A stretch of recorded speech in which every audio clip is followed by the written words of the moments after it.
Dios les bendiga, mis queridos hermanos y amigos. Nos pasamos unos minutitos, pero ya estamos ya. Ya estamos aquí. Tuve un inconveniente con el celular, que no se me puso una aplicación que no podía sacarla. Bien, gozoso de poder estar otra vez aquí un día más, una noche más, llegando hasta su corazón, saludarlos, aunque no los pueda ver, pero sé que están allí. Son cientos y cientos de hermanos, de personas, amigos que están en sintonía con nosotros en este momento y nos sentimos muy contentos por la sintonía. Que Dios los bendiga grandemente, que Dios les guarde, que la paz del Señor sea sobre ustedes. No hagan caso a videos y cosas que salen, que hablan de juicios y de cosas. No hagan caso a eso. Hagan caso a la palabra del Señor. Esta noche hay una palabra para usted que está en el libro de Proverbios, capítulo 1 y versículo 24. Es decir, del 24 al 29, pero voy a leer en este momento el verso 24 nada más.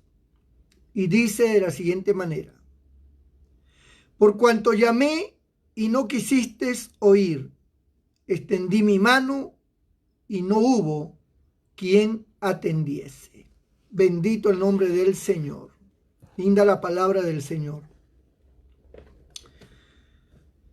Unos 500 años, más o menos 400 años, antes de que naciera nuestro Señor Jesucristo, hubo un silencio que se le llamó el silencio profético. Se le llamó el silencio profético porque Dios dejó de hablarle al pueblo de Israel. Dios siempre le había hablado a ese pueblo. Le hablaba a través de sus profetas principalmente.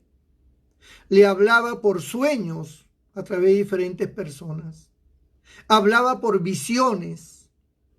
Y también hablaba a los sacerdotes por dos piedras que tenían en el pectoral de su vestidura, que se llamaba el Urín y el Tumín. Eran dos piedras que cambiaban de color cuando se preguntaba algo, y cada color señalaba un sí o un no. Así que Dios siempre había hablado y el pueblo de Israel estaba acostumbrado siempre a tener la directriz de Dios, a escuchar la orden de Dios a través de todas estas formas que ya les he mencionado. Nunca Dios les habló en forma audible al pueblo, pero sí a través de sus profetas y a través de los otros mecanismos que ya expliqué. Pero Dios guardó silencio con el último profeta llamado Malaquías. Si usted analiza en su Biblia, el Antiguo Testamento tiene un libro que es el último, que es Malaquías, y luego empieza el Evangelio según San Mateo. Pues el último profeta del Antiguo Testamento se le llamó o se llamaba Malaquías. Este fue el último profeta a quien Dios transmitió a través de él su palabra a todo el pueblo de Israel. Cuando murió Malaquías, Dios ya no les volvió a hablar. Y pasaron 400 años de un silencio absoluto de parte de Dios. Saben que cuando Dios guarda silencio, eso es peligroso para el pueblo cristiano. Cuando una persona acostumbrada a ser dirigida por Dios, una persona acostumbrada a tener revelaciones, a tener sueños, visiones, o que Dios le haga sentir, o que Dios le muestre de alguna manera, cuando estas personas dejan de percibir esa bendición, ese don, esa gracia divina, eso es peligrosísimo. Porque cuando Dios deja de hablar, es porque Dios está molesto. Dios dejó de hablarle a Israel. Y el silencio de Dios trajo consecuencias. Porque el pueblo judío, durante 400 años, las personas iban muriendo e iban surgiendo nuevas generaciones que no tenían conocimiento de lo que era la voz de Dios a través de un profeta o a través de alguna revelación. Entonces, estos niños al crecer, crecían prácticamente sin ese conocimiento, y esto provocaba que ellos no tuvieran una fe fuerte como lo tuvieron sus abuelos o sus padres. Y de esta forma, el pueblo comenzó a caer en la ignorancia, en la superstición. Cualquier persona podía engañarlos, porque cuando Dios deja de hablar, cuando Dios deja de ministrar con su palabra, caemos en un montón de fábulas y en un montón de cuentos, y cualquier cosa la aceptamos, ¿no? Personas que dicen que Dios me habló, que me llevó al cielo y que esto, y caemos en muchas cosas, en temores y en incertidumbres que nos dañan. Así estaba el pueblo de Israel. Y durante esos 400 años surgieron muchas sectas, producto de la falta de guianza, de la falta de la administración de la palabra de Dios. Surgieron muchas sectas, cada una con una forma de doctrina, ¿no? Una secta como los saduceos, por ejemplo, no creían en el infierno, no creían en los ángeles, no creían en ninguna manifestación sobrenatural. Los fariseos, por otro lado, que era otra secta, era una secta que era muy celosa en cuanto a la ley. Ellos guardaban la ley, pero como la ley era una letra nada más y no tenía mayor resultado por cuanto no había profeta, no había ministración de parte de Dios, entonces la ley solamente era un legalismo. Y estos se fueron al extremo y establecieron dogmas, establecieron tradiciones que lo añadieron a la ley, haciendo más imposible aún poder cumplir la ley. Gente exagerada, radical, ¿no? Como los que vemos ahora, ¿no? Gente radical, gente que todo le es pecado, todo es el diablo, todo es pecado, y ahí están y condenando, y lo único que hacen es condenar, ¿no? Nunca tienen una palabra de aliento, nunca le escuchamos una palabra de amor, una palabra que vaya, a uno lo pueda elevar hacia algo sublime. No, siempre escuchamos: eres un pecador, estás maldito, y que no sé cuánto, y palabras como esas, que en realidad no nos ayudan a nada, más bien nos entorpece nuestra vida.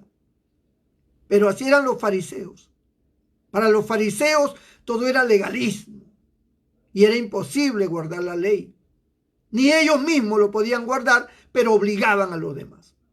También surgieron los herodianos, que era una parte de la realeza de Herodes, que también tenían sus propias doctrinas.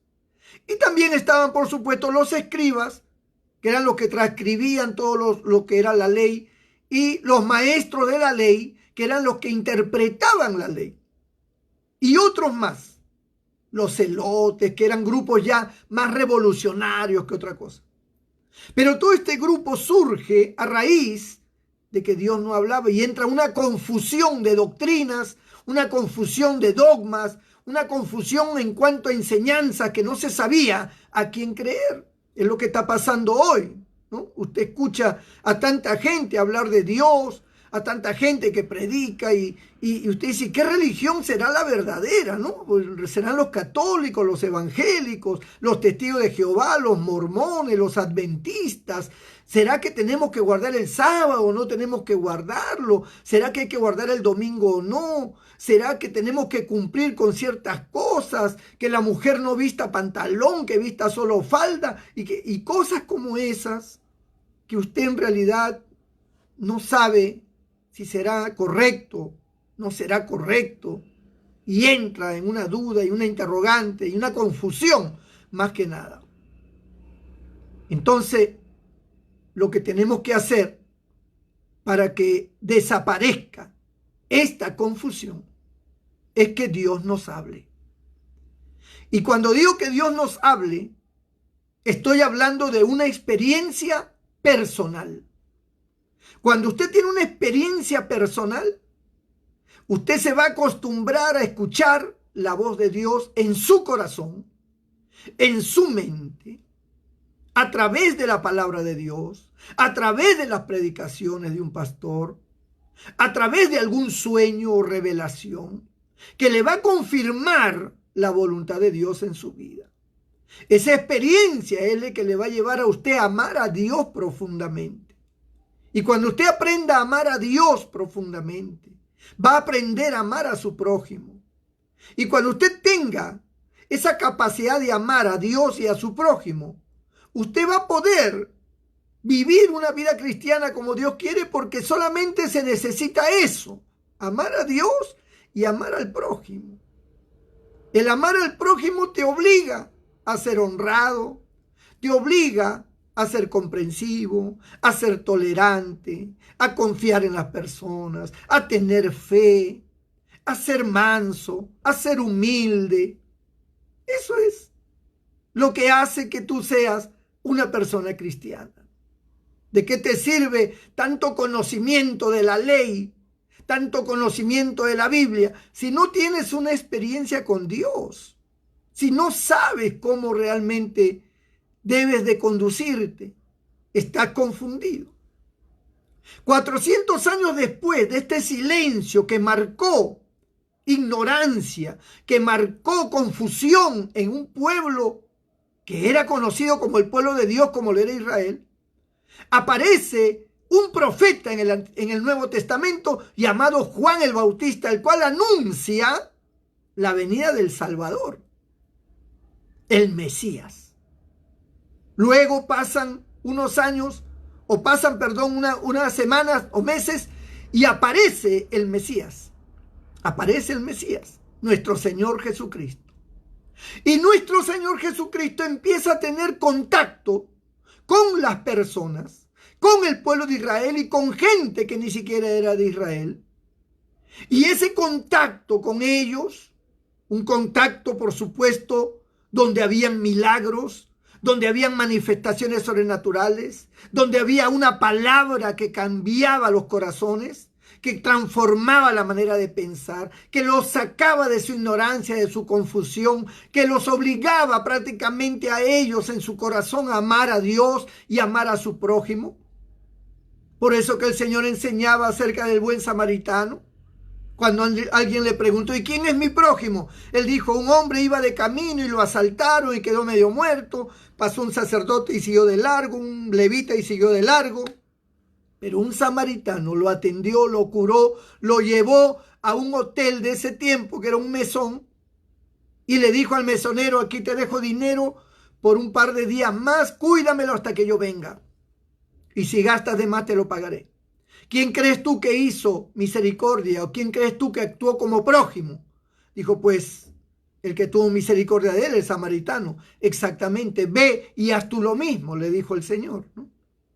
Entonces, ese trato del Señor, esa palabra del Señor, cambiaba corazones, hacía entender, traía cambios, como el caso de Zaqueo, que quería ver al Señor y no podía, y el Señor lo miró y le dijo, hoy es necesario que pose en tu casa. Y llegando a casa de Zaqueo, Zaqueo se puso en pie y dijo, la mitad de mis bienes reparto a los pobres, y si alguno he engañado o robado, le devuelvo 4 veces más. Jesús se levantó y dijo, hoy ha llegado la salvación a esta casa. Es decir, la presencia de Cristo y la palabra del Señor generaba este efecto, generaba este cambio en las personas que tenían una mentalidad materialista, las personas que tenían una mentalidad egoísta, que eran avaros, que eran personas dedicadas solamente a sus propios intereses, con el contacto con Cristo, con la experiencia con Cristo, cambiaban de manera radical. ¿Por qué? Porque tenían esa experiencia con el Señor. Amigo y hermano, hoy pasa igual. Hoy sucede lo mismo. ¿Quiénes son los que cambian realmente? ¿Quiénes son los que son transformados en una nueva criatura? Los que tienen ese contacto con Cristo. los que llegan a tener una experiencia con Él, una experiencia que transforma su manera de pensar, su manera de vivir, lo cambia de forma radical, es un cambio interno, se produce un amor profundo hacia Dios y hacia el prójimo. La presencia de Cristo y su palabra hacen que uno pueda entender la voluntad de Dios, que uno pueda conocer la voluntad de Dios. Y eso es lo que te hace cristiano. No te hace cristiano el que tú pertenezcas a una determinada religión y cumplas sus normas, como en el tiempo de la ley, que el que obedecía la ley al menos se salvaba. No, ya no estamos bajo la ley. Estamos bajo la gracia y la gracia implica experiencia. Tú necesitas una experiencia con Dios. Tú necesitas una experiencia con Cristo. Necesitas que Cristo se revele a tu vida. Alguna persona dirá, pastor, ¿y cómo logro eso? ¿Cómo hago que Cristo me dé una experiencia? Es fácil. Comienza a buscarle. ¿Y cómo? Orando. Cuando estés a solas, ahí en tu cuarto, en algún lugar, en tu oficina, en tu carro, en cualquier parte de tu casa, en un lugar donde estés solo o sola, dobla tus rodillas y comienza a decirle al Señor, Señor, yo no te conozco, dame una experiencia, muéstrame que tú eres mi Señor, trata con mi vida, Señor. Yo soy un pecador, yo tengo muchas cosas que no puedo dejar, me presento tal como soy. No trates de fingir que eres una persona buena, no eres bueno, nadie es bueno. Dile, yo soy malo, yo no soy bueno, he cometido muchos pecados, te he ofendido, directa o indirectamente. Necesito que me des una experiencia porque yo quiero servirte. Yo quiero conocerte, Señor. Dame la oportunidad. Cuando una persona con su corazón sincero expresa palabras de querer conocer al Señor, yo te digo que en cualquier momento el Señor te dará una experiencia, como me la ha dado a mí y se la ha dado a todos los que hoy seguimos el camino del Señor. Eso es lo que te hace falta. Pero el Señor guarda silencio cuando nosotros le damos la espalda. Y ahora sí te voy a leer Proverbios capítulo 1 del 24 al 29 para que sepas cómo actúa Dios cuando nosotros le damos la espalda. Por cuanto llamé, dice el verso 24 del capítulo 1 de Proverbios, por cuanto llamé y no quisiste oír, extendí mi mano y no hubo quien atendiese, sino que desechasteis todo consejo mío y mi reprensión no quisisteis. También yo me reiré en vuestra calamidad y me burlaré cuando os viniere lo que teméis, cuando viniere como una destrucción lo que teméis y vuestra calamidad llegare como un torbellino, cuando sobre vosotros viniere tribulación y angustia, entonces me llamarán y no responderé. Me buscarán de mañana y no me hallarán, por cuanto aborrecieron la sabiduría y no escogieron el temor de Dios. ¿Sabes cuántas veces Dios ha buscado tu persona? A través de familiares cristianos, te han hablado la palabra de Dios, te han invitado a un templo, te han leído la Biblia. Muchas veces te has burlado de todo eso. La gente se ha burlado de la palabra de Dios. La gente se ha burlado de Dios, han menospreciado a los cristianos, se han burlado de los cristianos, le han puesto adjetivos, han hecho chistes y le han dado las espaldas a Dios. Y ahora que tenemos esta calamidad, ellos claman y parece como que Dios no los oye. La gente muere y muere y muere por las calles y en los hospitales. Claman y no los oyen, porque Dios ha guardado silencio con ellos. Pero si tú te arrepientes de corazón, si tú le pides perdón a pesar de las cosas malas que hayas hecho, si tú reconoces a Dios y a Jesucristo como el Salvador de tu alma y tú le pides perdón, Él te perdona y te dará una experiencia y entonces entenderás lo maravilloso que es Dios. Déjame orar por ti en esta hora. Permíteme que esta oración haga que la mano de Dios se pose sobre ti y te salve, te perdone, cambie tu vida. Y si estás enfermo, tú que estás mirando y estás enfermo, postrado, asustado, porque tal vez tienes el coronavirus y te ha dado positivo, y estás asustado, temes por ti y por los tuyos, no te preocupes, no temas.